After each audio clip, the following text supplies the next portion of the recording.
Hey friends, welcome to the Divorce Clarity Studio on WGSN-DB Going Solo Network Radio, Podcasts, and TV. I'm your host, Lisa Lisser, CEO and founder of the boutique coaching firm LZL Coaching. If you're navigating divorce and feeling overwhelmed, confused, or painfully alone, you're in the right place. On this show, I bring you clear information, grounded education, and soul-centered guidance to help you understand the divorce process from start to finish without shame, fear, or overwhelm. Each episode, I sit down with trusted experts across the divorce landscape: legal, financial, emotional, relational. We demystify what's happening, answer the questions you're afraid to ask, and help you make decisions from clarity rather than crisis. Divorce Clarity Studio is here to help you feel less alone, more informed, and more grounded, so you can move through divorce with intention and emerge stronger on the other side. Today, I'm excited to speak with Dr. Elana Hoffman. Our topic is dating and divorce. Dr. Elana Hoffman is a clinical psychologist and relationship coach with a Washington, D.C.-based telehealth practice. She specializes in helping people navigate relationships at every stage, from dating and marriage to healing and rebuilding after divorce, with a focus on creating secure, authentic, and deeply connected partnerships. She's the host of the podcast, Talk Relationship to Me, where she explores modern relationships through both her professional expertise and lived experience with divorce, dating, and co-parenting. She's also the author of So, Your Wife Left You? Now What? A practical and compassionate guide for men navigating divorce and moving forward with intention. Dr. Hoffman believes deeply in the power of love and connection, blending self-discovery with self-acceptance and ultimately self-love. This is the foundation for all healthy relationships. And with that, Dr. Elana Hoffman, welcome to the Divorce Clarity Studio. Hi, Lisa. Thank you so much for having me. Oh, it's a pleasure. It's a pleasure. So you and I connected as like-minded professionals navigating the ins and outs of divorce with our clients. And what I felt instantly with you is that we're on the same wavelength. And I'd love you to share your story. How did you land in the divorce support business? Yeah, definitely. Well, again, thank you so much for having me, and thank you for that intro. I am a DC-based therapist, like you mentioned. I think that the divorce space is one that is so tricky to navigate. People feel very alone in it, and there's so much to talk about and so much help that is needed, but people don't want to seek it for a lot of reasons. And so when I went through my own divorce 6 years ago now, I could have really used, more of a space to understand what was happening and to move forward and to just talk about what I was kind of going through. I am also a child of divorce. And so I have kind of grown up, thinking about relationships just broadly in general, and more recently, divorce in particular. And I just think it's a really, important time, a pivotal time. And so much can come out of it. And there's so much to learn and grow from this period in people's lives. And I think it's continues to be really stigmatized. So I like to talk more about it to lessen the stigma, because, it happens, obviously. And so, we need to be there to support people that are going through it and try to destigmatize it. No, I love that. I mean, the fact that you say it's still a stigma is so true. And part of what I've tried and what I know you're trying to bring to the fore is that divorce is another life phase. Mm-hmm. And it's been around for as long as there have been relationships. Yep. But we feel like it's a shanda, to use a Jewish term, right? Totally. We feel like it's something that we don't want to talk about. We don't want to acknowledge it's happening when it is happening. And, it's kind of like saying, I don't want to acknowledge that peanut allergies exist. Right. Exactly. They exist. And But they so, we have to deal with them, and we have to make them feel like they're part of life. Yeah. And that's my goal. And I know that's what you really strive for in your practice. Yeah, totally. Yeah. And, the stigma around divorce, it keeps people in really unhappy, unhealthy situations. So part of my goal in talking more about it and lessening the stigma is so that people, don't stay in bad situations for fear of it, and you see it everywhere. I mean, even people, they're not sort of loud and proud about being divorced. People at parties sort of whisper like, I'm divorced, and I, and it just speaks to, the continued unfortunate stigma. But you're right with the, peanut allergies exist, divorce exists. So let's talk about it. So I love, the podcast about it. I love coming to talk about it. And yeah. It's so vital for us to get started. And the topic we decided to take the bull by the horns is dating and divorce. And I think we might have titled this Dating After Divorce, but I want us to reframe it in the idea that what about dating during divorce when you're still technically married, but you're trying to pursue your new separate life?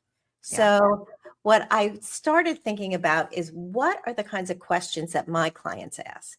So I often hear when am I allowed to start dating? Right. Or can I date when we're separated, or do I have to wait until the divorce is final? How or when should I let my kids know that I'm dating? Yeah. Or will I ever feel happy again? And then I have some clients who are like, I am not interested in dating. Is that even normal? So, have at it. Help us. Yeah, totally. All the things. I mean, so many important questions, complicated situations, confusing, what's sort of right or isn't right. This question of am I allowed to, is something that I talk to my clients about all the time. Also, all these questions that come up. And I think, it's so complicated. And I think the sort of the catch 22 of dating after divorce or during divorce, like you said, is tough because on the one hand, people kind of want to, I don't know that they necessarily want, sometimes people want to repartner and date quickly. And, I have some thoughts about that, but I think that some people just want to sort of figure themselves out, during divorce. They're kind of maybe I want to try this. I don't know what kind of person I would be into. I just got out of this long marriage, or I'm in the process of getting out of this marriage, and I don't really know what I want. And I don't really know what I'm looking for. And so I think that you can't really find out until you do it. And then doing it is confusing and complicated, right? So it's really this sort of catch 22 of you want to figure out what you want, but you really can't until you do it. And so it's just this complicated time, and lots of questions and lots of things come up during it. So I think it's such a great topic to discuss. I love talking about it. So So one of the things that, I see in my clients is that they're coming out of 18, 20, 25-year marriages. They haven't dated since they were kids. And it was a different world when they last dated to the dating scene right now. Totally. So what do you say to help these, people sort of re-enter or even just reconsider what dating is about? Yeah. Well, the first thing I tell my clients or talk to my clients about is all that being okay. I mean, I think there's a lot of insecurities, lack of confidence around themselves, around dating, around sex, around all of these things. And I think that people think they should be in a different place than they are, right? How come I don't know how to talk to people? How come I don't know what to do on a first date? How come I don't know what to wear, where to go, what to say, and the first thing I think is really normalizing and validating that that's okay. How could you know, right? You haven't dated in forever. If ever. I mean, there's lots of clients who, they met their spouses or soon to be ex-spouses in college or even younger, and they just A, it's a different world, or B, they just didn't date, they really didn't date.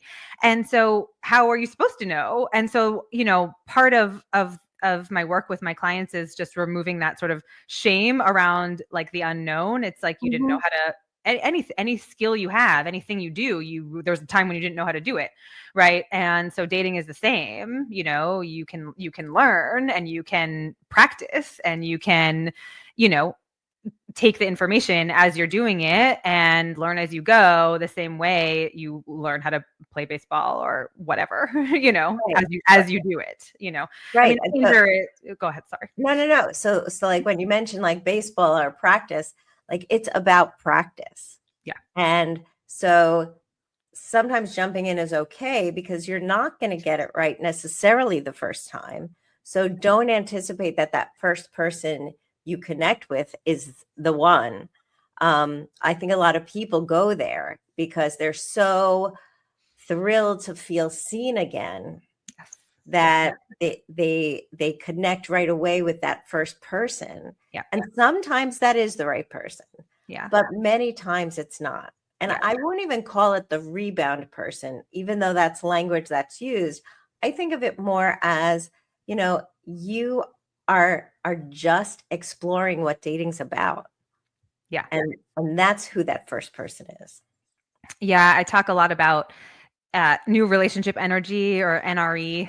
And I think that's a particularly prominent thing among people who are separating or divorced, when they do meet someone and feel like somebody sees me, someone understands, I can connect on this level, I'm attracted to them, they're attracted to me. It's a drug. I mean, it's essentially a drug. You're flooded with dopamine and oxytocin and all of these things. And it can be like a really beautiful thing, but there are, of course, other factors to consider with all of this. So, but it is, kind of, all those things are understandable. If you haven't felt that way in a long time, then of course, you're going to be really drawn to that feeling, and so it's important to just kind of know that, just to know that. Right. And for some people, like they may have felt like they never had that feeling, or it's been so long since they had that feeling that they're really attracted to this experience, maybe even more than the person. Yes. Right. They think that the person is the person, but right. You're feeling things that you've never felt in a long time. Yes. So definitely. that can be so appealing and so connecting. Yes. So what would be a warning sign when you're first there and you're like, oh my gosh, this is it? What might be a warning sign, or how do you wade those waters a little delicately? Well, I think that it also depends on where you are in your divorce process. But if we're talking about kind of, you're in the process, you're separated, you're not divorced, you're sort of trying to figure out that. And then, you meet someone and you feel this feeling that you haven't felt in a long time. Like, what are some things to be aware of? I think some things to be aware of are the context of the relationship and what else, and all the other things you have going on in your life. Because as you know, and as I know, and my clients know, divorce is a complicated process where you have a ton of logistics to figure out, right? The living, finances, kids, custody, I mean, all these things, right? And all these things take up a lot of time and energy and mental resources and, physical resources.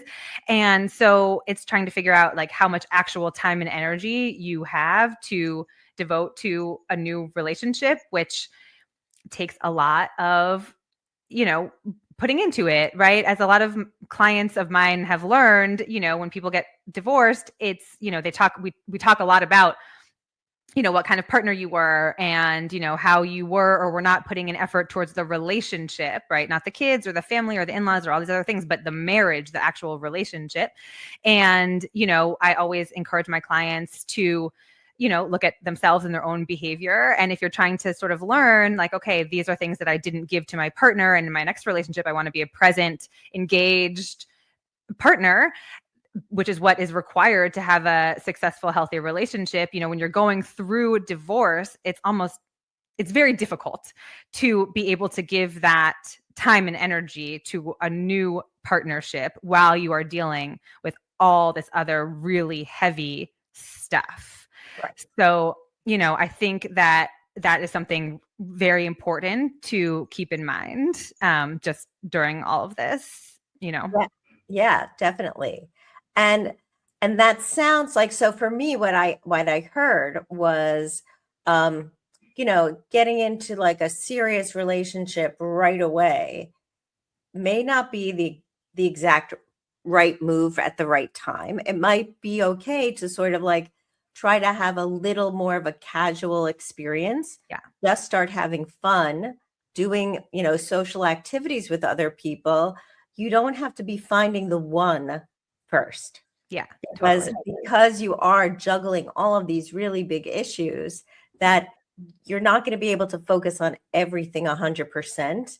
And if, as you rightly mentioned, during life, we take the focus that we once had for our partner, and it often gets moved on to our children, or moved on to our aging parents, Yep. or moved on to our career. Yep. And so it's hard to balance. Yeah. So what you're sharing is that finding a balance is still important, even when you're so excited in the thrill of this moment. Yes, definitely. Yes, for sure. And this is also, it brings up this idea of kind of understanding what you're really looking for, when you're dating during separation or the early stages of divorce. And it's okay not to know, right? It's okay to kind of come from a place of, I really want to connect. I want to meet new people. I want to go on fun dates. I want something fun and casual and, low pressure, right? But I think it's totally okay to want that. But I think people don't really understand that, maybe they don't really understand that like that might be the thing that they're looking for. And then it's even harder to sort of communicate it to the person, right? So where the baseball analogy falls short is like, there are not a lot of hurt feeling. Well, that's not true. There are definitely hurt feelings in baseball. I'm sure. But it's like, it involves a lot of other people when you're dating. And so it's sort of a risky business not to come into it with self-awareness of where you're at and what you're looking for and what you can give and what someone else might be looking for, So when I talk to my clients about this, I really talk to them about what it is that they are looking for. What can they realistically give? What do they want to give? Where their heart really is at in terms of meeting someone else and Right. all that. And what I'm really hearing is, the affirmative things, right? So often I hear my clients saying, well, I don't want the narcissist, and I don't want someone who's not paying attention. I don't want someone who likes that political party, or I don't, like, all of the negatives come out first. Yeah. And they know what they don't want, Yes. but they're not so clear on what they do want. Yeah, totally. And that is really important, right? I mean, it's really important to know what you don't want. But yes, it also takes, experience to figure out what it is that you do want. Yeah. Yeah. Yeah. So here's that's like a framework. Like, how do you sort of set yourself up to be open to date?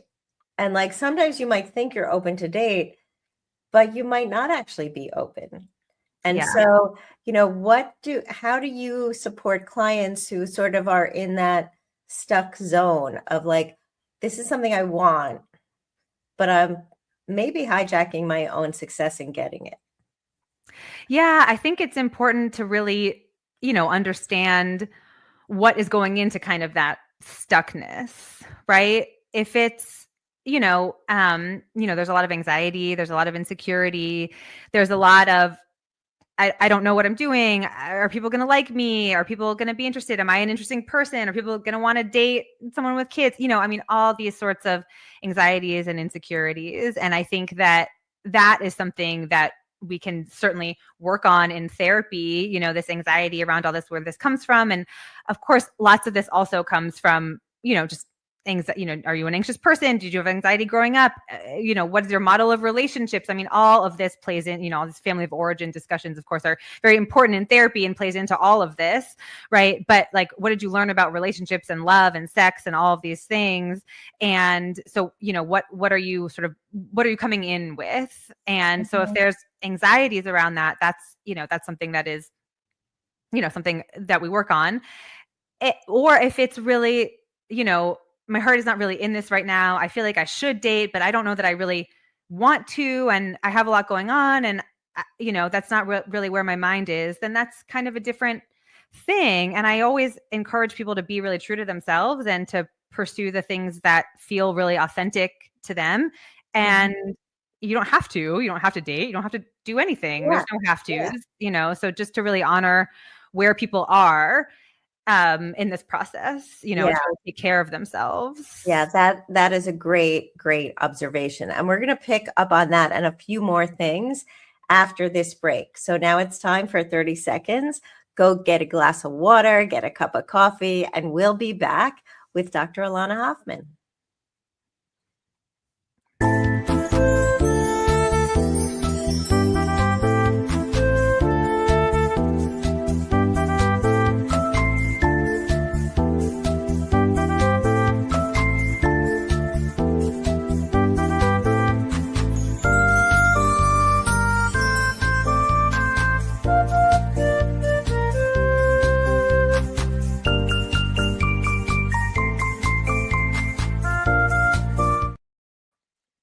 And we're back with Dr. Elana Hoffman talking about dating and divorce. So when we left off, we were talking about how can we date and really be authentic to ourselves, right? The question is dating a requirement? Is dating a choice? Are there rules about dating? I know, like back in the old days, there was a book called The Rules that two women put out about how to, get a catch. Yep. I don't know if that's real or not real for today. I don't even know if it was real or not real for that moment in time. But, things are different. We were talking about how do you set yourself up to be a successful dater or feel confident in the dating process. But what about the dating process, right? Like, where do people meet? And is it really all online? Yeah. So what can you share with us?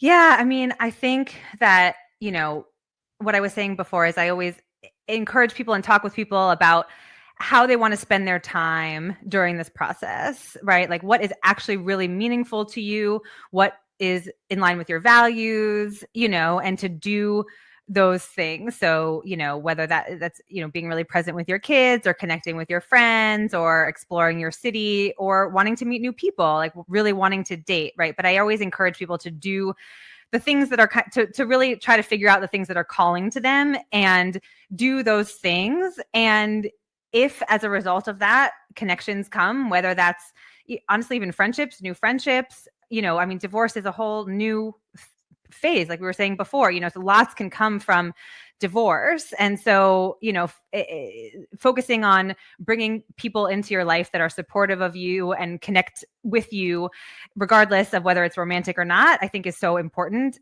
But in terms of, so I think that, this of course applies to dating, because if you're doing things that are really, truly authentic to you in line with your values, then you sort of bring in those people that share that. And of course, that's an important thing in dating and finding a partner. So, there are many ways to do that. And of course, one of them is online dating. And I can talk, there's lots to say about online dating. And if people really want to be serious about dating and finding partners intentionally or casually, of course, the internet is, can do that. Definitely. Okay, so I'm gonna roll us back just a little bit, because you said so much in that statement.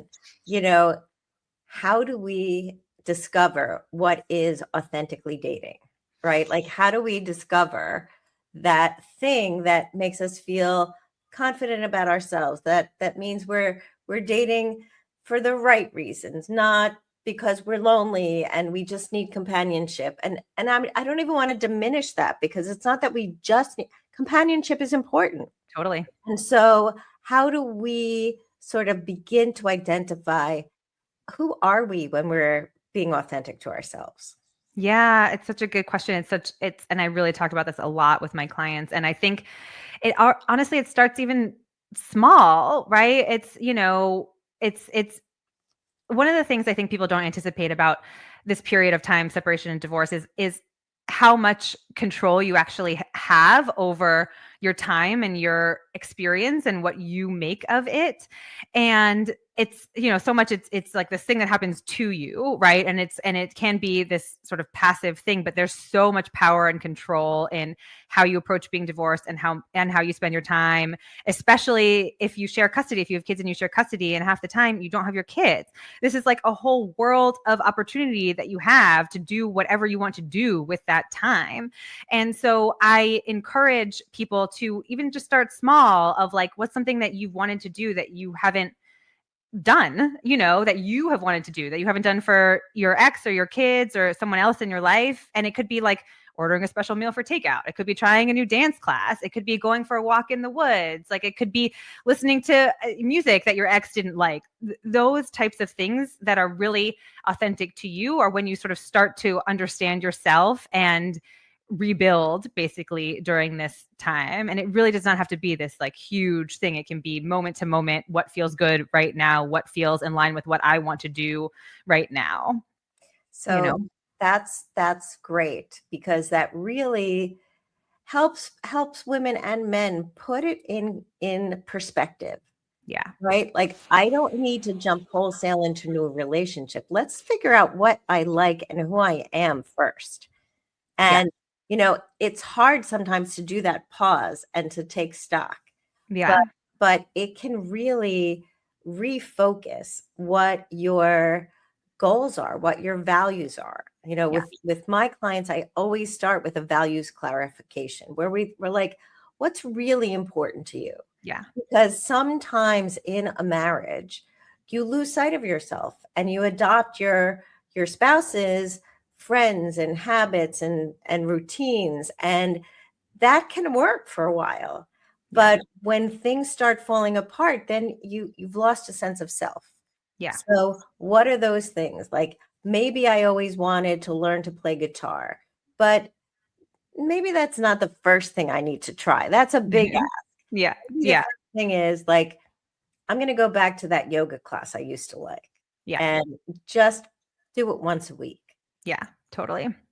Yeah. And I think, parenting too is a big part of this and a big part of the confidence, because I think that, of course it depends on like the age of your kids, but no matter what, you're a parent. So no matter how old your kids are during this process, you have a lot of agency over how you parent during this time and how you spend your time with your kids. And this is also an area that can really build a lot of confidence, because you can basically do what you want. I mean, again, either way, you can take your kids, you can do lots of things with your kids that maybe you didn't do before, right? And you can sort of parent the way that you want to parent. So I think this confidence thing is so important, and it comes with just sort of doing it, like, just not having a choice of like, well, I have to parent now. And so you do the thing and you make decisions, and then you become confident in those decisions because you've done the thing. Like, the confidence doesn't have to come first. Sometimes the behavior and the action precedes it, makes you more confident. And that's true with dating too. I mean, if you feel like you want to date and you want to meet people,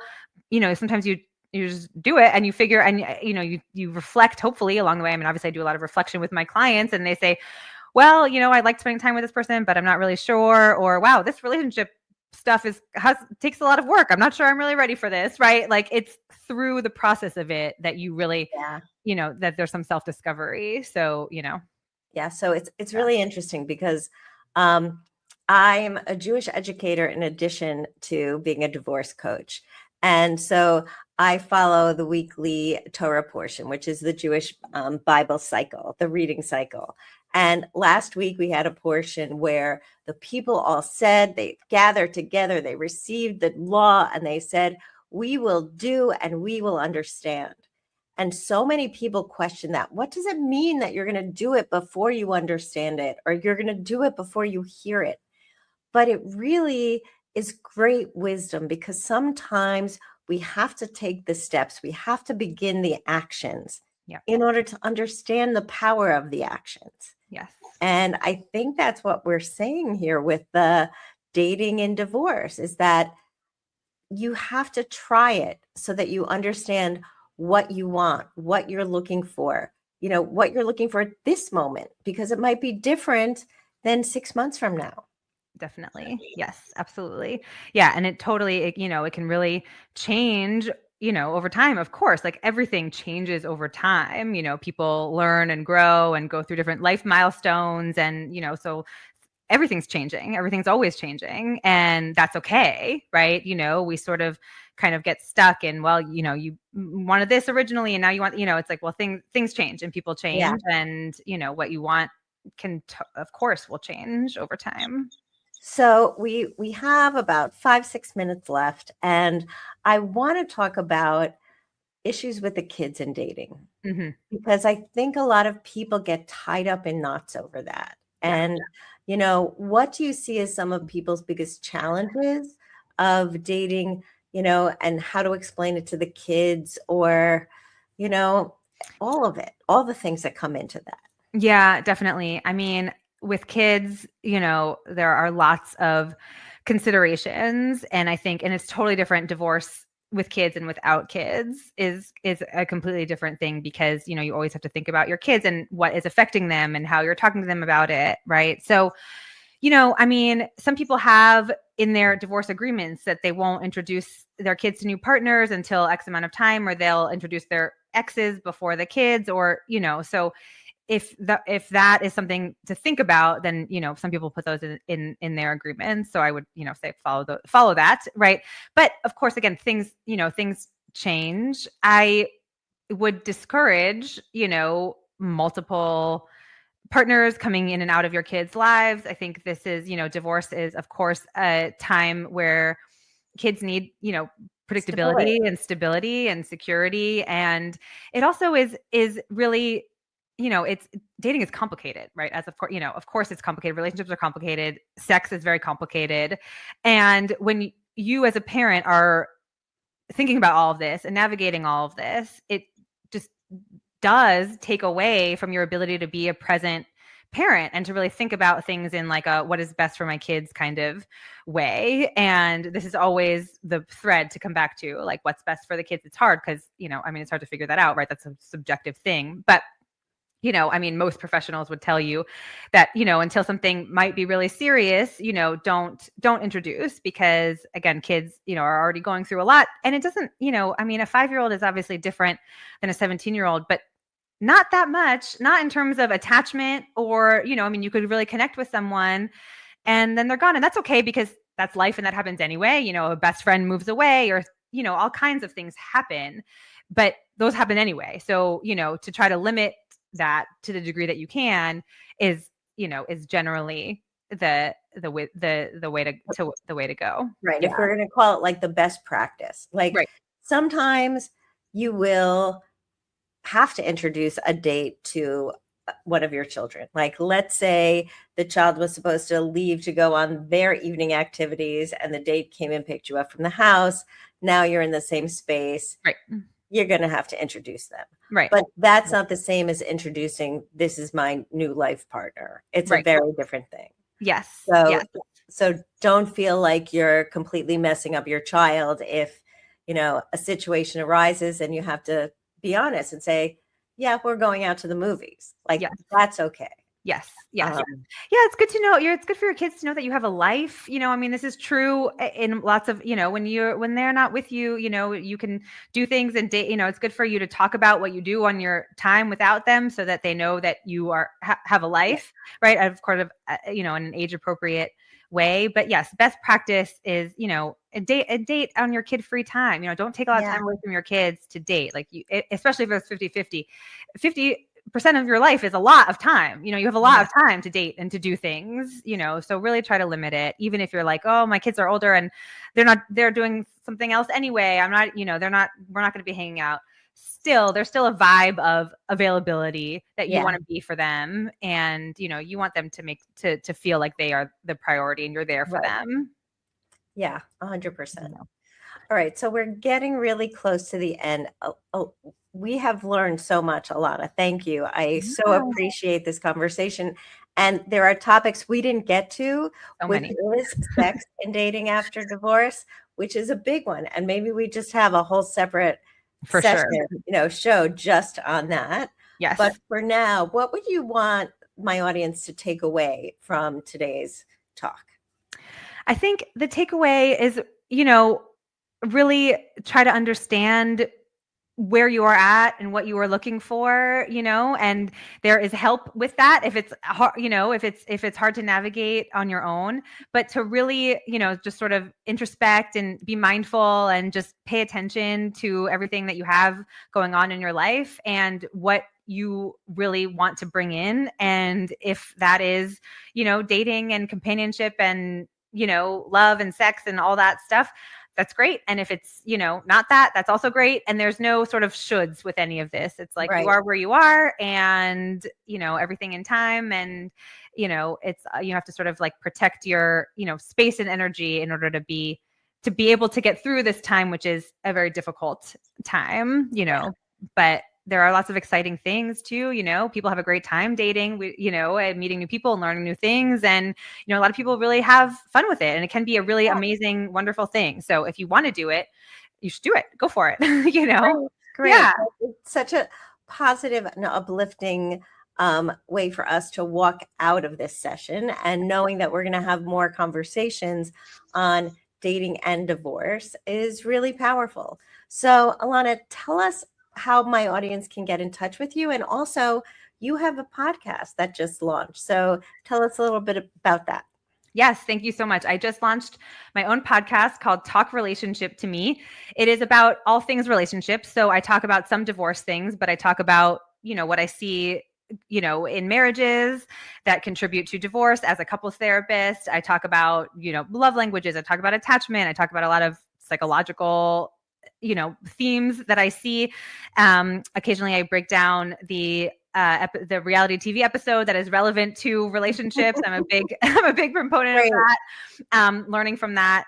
And you can reach me on my website at drelanahoffman.com. And you can find me on Instagram at dr.elanahoffman.com, where I post reels about relationships and dating and all kinds of things. And if you need help yourself, therapy or coaching, I am available. And so you can get in touch with me through my website or my email that's listed right here. And I love talking about all this. So, like you said, we could talk a lot longer about all of this topic. So thank you so much for having me. This is so great. Yeah, no, I so appreciate you coming and sharing your wisdom, and from a therapeutic lens. I share things from a coaching lens, and both of these pieces of support blend together. They really are interwoven because you can use both tools to move you forward. Yes. So thank you so much, Elana. And for my audience, if you want to reach me, you can find me at www.lzlcoaching.com, or send me an email, lisa@lzlcoaching.com. So until the next time, we are the Divorce Clarity Studio. See you soon.